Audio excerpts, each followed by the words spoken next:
नमस्कार विद्यार्थी मित्रांनो, मी रुपाली देवरमणी. आजच्या तासाला आपण धर्मनिरपेक्ष पर्यटन स्थळांची विस्तारपूर्वक माहिती पाहणार आहोत. तर म्हैसूरचा पॅलेस विषयी आपल्याला माहिती पाहायचं आहे. तर सुलतानशाहीच्या विघटन काळात हरिराणी बुक यांनी विजयनगर साम्राज्याची कोनशिला रचली. कर्नाटकातील हंपी या ठिकाणी विजयनगर साम्राज्याची राजधानी ही होती. म्हणजे या विजयनगर साम्राज्यातच म्हैसूरचा समावेश होता. अनेक वर्षे विजयनगरच्या सत्ताधीशांनी या भागात राज्यकारभार केला. यानंतरच्या काळात विजयनगर साम्राज्यास उतरती कळा प्राप्त झाली. म्हणजे कृष्णराज ओडियार यांचे म्हैसूरवर अधिपत्य होते. परंतु पुढील काळात संशोधकांनी या शहराबाबत नवीन माहिती उजेडात आणली आहे. आता आपल्याला म्हैसूर शहराचा पूर्व वृत्तांताबाबत माहिती पाहायचं आहे. म्हैसूर शहराचा पूर्व वृत्तांताबाबत माहिती पाहत असताना म्हैसूर हे कर्नाटकातील शहर कावेरी आणि कबनी नदीच्या दरम्यान वसलेले असून बेंगलोर राजधानीपासून 137 किलोमीटर अंतरावर हे शहर आहे.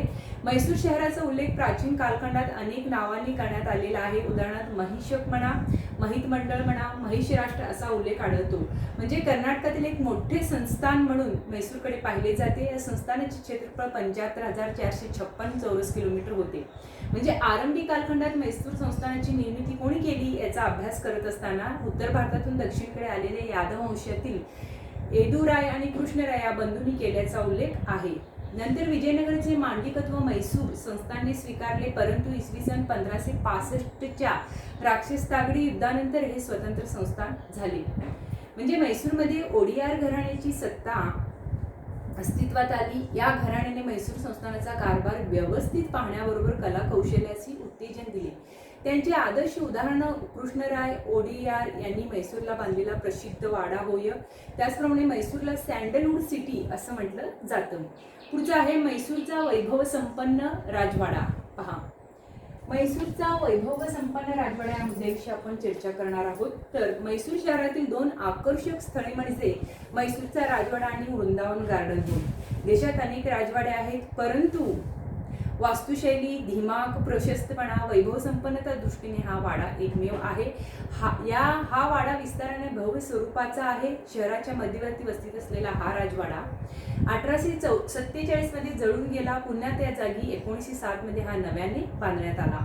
ह्या राजवाड्याचे बांधकाम 14 वर्षे चालू होते. याचे बांधकाम होयसळाच्या परंपरेतील आहे. 50 मीटर उंच या राजवाड्याच्या पायापासून शिखरांपर्यंत अनेक कमानी, घुमट, डौलदार सज्जे यांनी शोभिवंत करण्यात आला आहे. हा 5 किलोमीटर परिघात व्यापला आहे. त्याचबरोबर या राजवाड्यावर असलेले घुमट कलाकौशल्याने संपन्न असे असून घुमटात सोन्याचा मुलामा देण्यात आल्याने वाड्याच्या सौंदर्यात भर पडते. राजवाड्याच्या आजूबाजूचा परिसर विस्तीर्ण असून तो झाडाझुडपांनी शोभिवंत केला आहे. भारतात अस्तित्वात असलेल्या वाड्यांपैकी म्हैसूरचा वाडा हा भव्य शोभिवंत असा आहे. म्हणजे राजवाड्याचे खांब, दालन नक्षीकामाने शोभिवंत करण्यात आलेले आहेत. या कलाकौशल्यातून प्राचीन इतिहासावर प्रकाश पडतो. या राजवाड्यापुढे मोठी जागा असून त्याच्या चारी बाजूने छोट्या मोठ्या बागा आणि कडेने भिंत बांधून बंदिस्त केले आहे.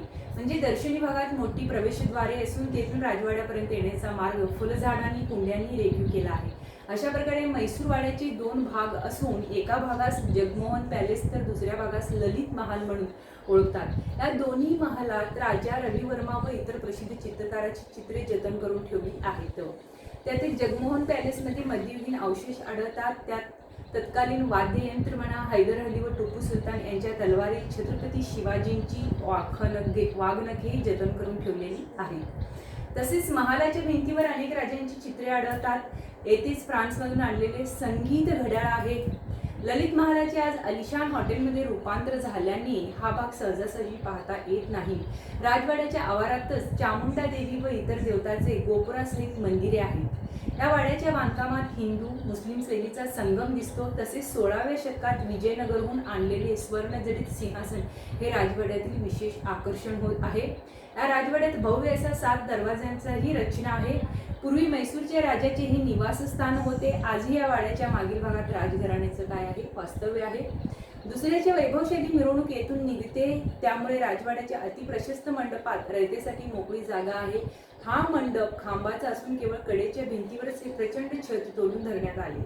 त्यामुळे विना अडथळा जनतेस मंडपातील राजाचे दर्शन होऊ शकते. म्हैसूर पॅलेसचे चंदनी लाकडापासून बनवलेले दरवाजे उत्कृष्ट असून या राजवाड्याच्या बाहेरील बाजूस 1 लाख रंगीबेरंगी दिव्याची विद्युत रोषणाई करण्यात आलेली आहे. त्यामुळे वाड्याचे वैभव संपन्न सौंदर्य रात्रीच्या वेळी शतपटीने वाढते. अशा प्रकारे म्हैसूर शहराचा वैभव संपन्न राजवाडा कसा होता याविषयी आपण माहिती पाहिलेला आहोत. आता पर्यटकांच्या पसंतीचे म्हैसूर कसा आहे, पर्यटकांच्या पसंतीचं म्हैसूर कसं आहे याविषयी आपण माहिती पाहणार आहोत. तर दक्षिण भारतीय पर्यटनातील एक वैशिष्ट्यपूर्ण आणि वेगवेगळेपण जपणाऱ्या सँडलवूड सिटी म्हणून ओळख असणाऱ्या म्हैसूर शहरास त्यांच्या वैभव संपन्नतेमुळे देशी विदेशी लाखो पर्यटक भेट देतात. त्यातून कर्नाटक राज्य पर्यटन महामंडळाचा प्रचंड आर्थिक फायदा पर्यटनातून प्राप्त होतो. कर्नाटकातील बेंगलोर नंतर समृद्ध आणि मुख्य शहर म्हणून म्हैसूरचा उल्लेख केला जातो. तो येथील ऐतिहासिक टेवा, म्हैसूर पॅलेस आणि इतर म्हैसूरमधील वास्तूंमुळे होय.